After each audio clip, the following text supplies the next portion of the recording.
Merry Christmas and happy holidays, Browns fans. We're currently in that period between Christmas and New Year's Eve where nobody really knows what day it is, and all we've done all week is drink excessive amounts of alcohol and stuff our faces with leftover food. You know, I almost forgot that the Browns were even playing a game this Sunday. The Cleveland Browns play their final game of 2024. Probably for the best, given that dating back to last season, they are 3-14 in 2024. Miami coming to town for a game which looked like a potential Game of the Year candidate, when the schedule initially came out. But instead, we will see two quarterbacks with only 16 career starts between them, playing a game between two teams with losing records. Miami are 7-8 and still technically have a chance of making the playoffs if they win out and the Broncos lose out after the Chargers won today to clinch their playoff spot. They also have won 5 of their last 7 games after starting the year 2-6. The good news is that they aren't actually very good. And Tua Tagovailoa has been listed as doubtful for this game as well. Their number 1 ranked offense from last year has been middle of the pack all year, ranking 17 in total yards, 15th in passing and 24th in rushing. Tyreek Hill is averaging the lowest yards per game since his rookie year and the 3rd lowest yards per reception in his career. Jalen Waddle is averaging the lowest yards per game in his career and has also seen his yards per reception decrease from the last 2 years under this same offense. They both only have 8 touchdowns between them on the year, and I've seen some Miami fans talking on social media about how they shouldn't have drafted Waddle in 2021. There appears to be a big shift in, how a lot of Miami fans view their superstar wide receiver duo this year compared to the last couple of years. Their ground game has taken a massive step back from last year. They've gone from being, ranked 1st and 6th in rushing touchdowns and yards respectively to 25th and 24th this year.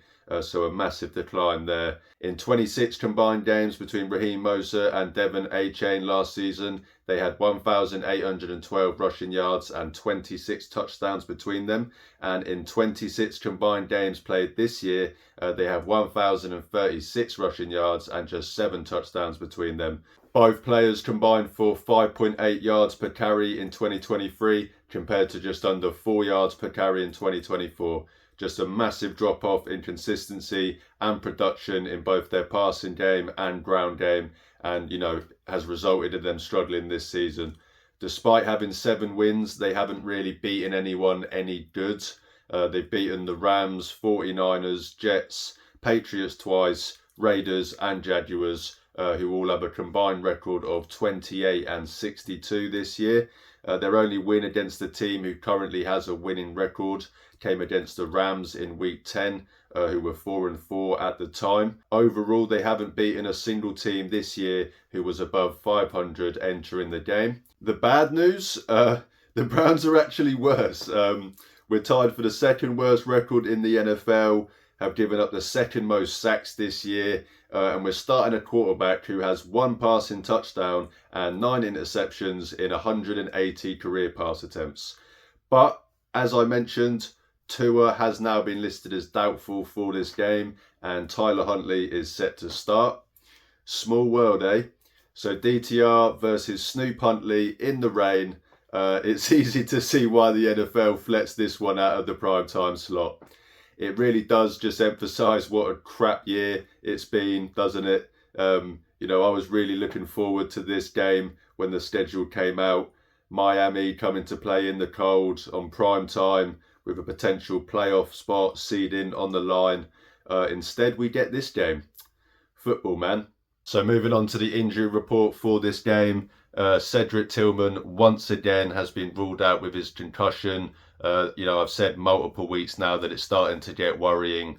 I think it's been 5 weeks now that he's been ruled out with this concussion. So at this point it is worrying. Maybe they're just playing it, cautiously with the record and, not wanting to put out there in meaningless games. But I just think he is a young player. If he was able to play, they probably would have played him. So it is quite worrying. So again, as I've said the previous 2 weeks, obviously thoughts we've said, and hope that he can come back from that head injury, and it's not as bad as what it is starting to look like it could have been. Obo Okoronkwo has been ruled out with a knee injury for this game, and tight end David Njoku has also been ruled out with a knee injury for this game. And finally, Jameis Winston has been listed as questionable for this game for the second week running now. He's been listed as questionable with a shoulder injury, so I'm assuming obviously Bailey Zappi will be the second quarterback. And Jameis will be the third emergency quarterback for this game. Jerry Jeudy was on the injury report this year, was limited in practice, but he didn't get a designation, so it looks like he's good to go. Same with Martin Emerson and Shelby Harris as well. So moving on to the Dolphins, cornerback Kendall Fuller has been ruled out of this game with a knee injury. Anthony Walker, linebacker, I'm sure you all know, has been ruled out of this game with a knee injury, which is of course a shame. Jordan Poyer is questionable for this game. Teron Armstead is also questionable for this game. Tua, as I mentioned, he was initially listed as questionable for this game with a hip injury. He has now been downgraded to doubtful. Wide receivers Tyreek Hill and Jalen Waddle have both been listed as questionable for this game with a wrist injury and a knee injury respectively. And finally, wide receiver Dwayne Estridge has also been listed as questionable with a knee injury. So, that's quite a lot of players, big names of on the offensive side of the ball for Miami on this injury report.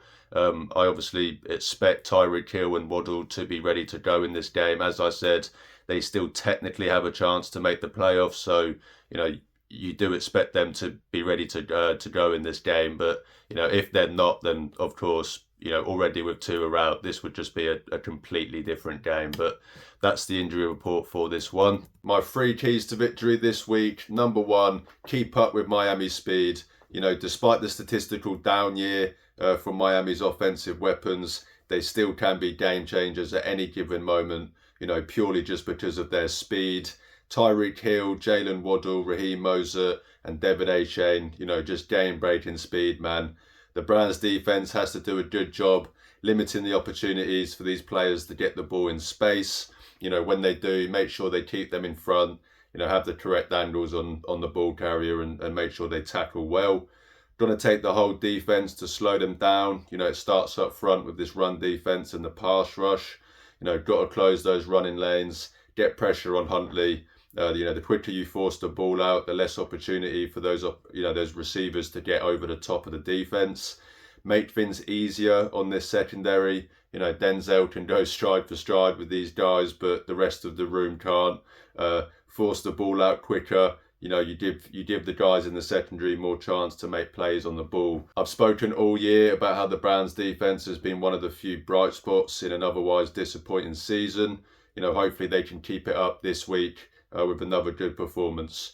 My second key to victory this week: give DTR as much time as possible to find his rhythm. The Miami defense has been fairly solid this season, ranking 7th in total yards and 11th in points allowed. But they haven't been great at pressuring opposition quarterbacks, ranking 17th in pressure rate this year. However, the Browns' offense looked absolutely terrible against one of the worst defenses in the NFL last week. DTR was bad and was sacked 5 times in that game. So, I don't expect much better this week. Although on the few occasions where he was given time to get into a rhythm, he was able to put, together a couple of decent drives last week. A few decent scoring drives could be enough to beat a Dolphins team starting Tyler Huntley at quarterback. The Browns have to do a better job than last week in protecting DTR. Give him as much time as possible.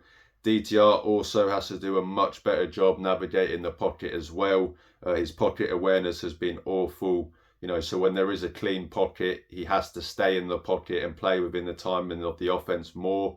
He's making his 5th start in his NFL career. Make things as easy as you can for him. This game is probably going to be a slow burner, given the circumstances at quarterback for both teams. If DTR can get into a rhythm because he's given more time to do so, then this Browns offense can hopefully help their defense out by giving them a few more scores to go out there and defend. Now, my final key to victory was initially a joke about Tua and the weather. He is 0-7 when playing in 46 degrees or colder. That's just under 8 degrees Celsius for my UK listeners. But it's actually going to be quite mild in Cleveland tomorrow. In fact, it's going to be considerably warmer than here in the UK. Thanks, climate change. Oh, and Tua is no longer playing, so that kind of ruins the joke entirely. So instead, to stay on theme with a somewhat humorous final key to victory of 2024, my third and final key to victory is to not just do a Browns and let Tyler Huntley have a massive game against you. You know, it would be pretty Browns fashion to let Snoop have a big game and beat you after he was on the preseason roster this year. Not only would it be annoying in its own right, but the overreaction on social media and few people talking about how, you know, they shouldn't have let him go would also be pretty insufferable as well. All seriousness though, how many times have we seen shit like this and, you know, been on the losing end of it? It just screams like one of those games, man. Just don't let the Tyler Huntley storyline dominate the narrative. We're in that weird part of an NFL season where, you know, the team's record sucks. There's not really any benefit to winning these games. As I mentioned, the Browns are tied for the second worst record in the NFL, yet, you know, due to there being a lot of bad teams this year, they currently hold the 5th pick in the draft. A win gets you to 4 wins, whereas a loss could potentially give you the 2nd overall pick headed into the last game week of the season. For those of you in the wanting to lose camp, the Tua news is pretty devastating to say the least. The Dolphins are 6-12 without Tua since he became their starter, including a 1-4 record without him this year. It's massively shifted the betting lines, and you know the Browns are probably now favoured to win this game. It is what it is. I don't blame fans for wanting the team to lose this one. You know, I personally just can't root for my team to lose a game, no matter what the circumstances. You know, maybe it's because I'm British and, you know, our sports don't reward any form of losing, who knows, but you know, I'll be cheering this team on Sunday night and hoping for a win, but you know, I would be lying if I said that a loss would be devastating by any means.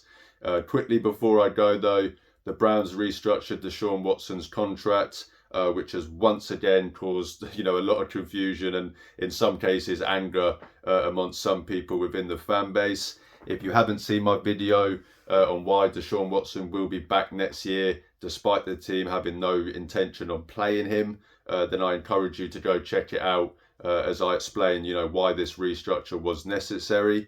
I'll be doing loads more videos in the off season about the Browns salary cap situation, you know, how to best move on from Watson and you know, as well as the paths to contention whilst doing so. But essentially, if the Browns want to remain competitive while they move on from Watson, then they can't cut him until after next season, really. You know, this restructure essentially gives them more flexibility over these 2 years and, you know, reduces the upfront cost of a post-June cut in 2026. Don't let the doom and gloom grifters on Twitter scare you. You know, this was always the plan and, you know, they've already planted the seeds of sitting him next year by publicly stating they will bring in competition anyway. I don't plant a flag for many takes, but I would be genuinely shocked if this regime, you know, even attempted to start Watson again. It's just not happening. But that would do it for me today, guys. Thank you so much for watching. I hope everyone had an amazing Christmas and are enjoying the holidays. I would say, hopefully you didn't get too much Browns gear, but even Santa knows how good these Browns jerseys look. If you enjoy my content, then please drop this video a like, hit the subscribe button. It's free and it really helps out my channel. You can also check the links in the description to see where you can connect and interact with me on social media. I'm trying to build a community of Cleveland Browns fans, and as I always say, even if I only get to talk to one fan a day, I'm happy because I'm talking Browns football with the best fan base in the world. Thanks again for watching, guys. Have a great weekend, enjoy the game, and most importantly, go Browns.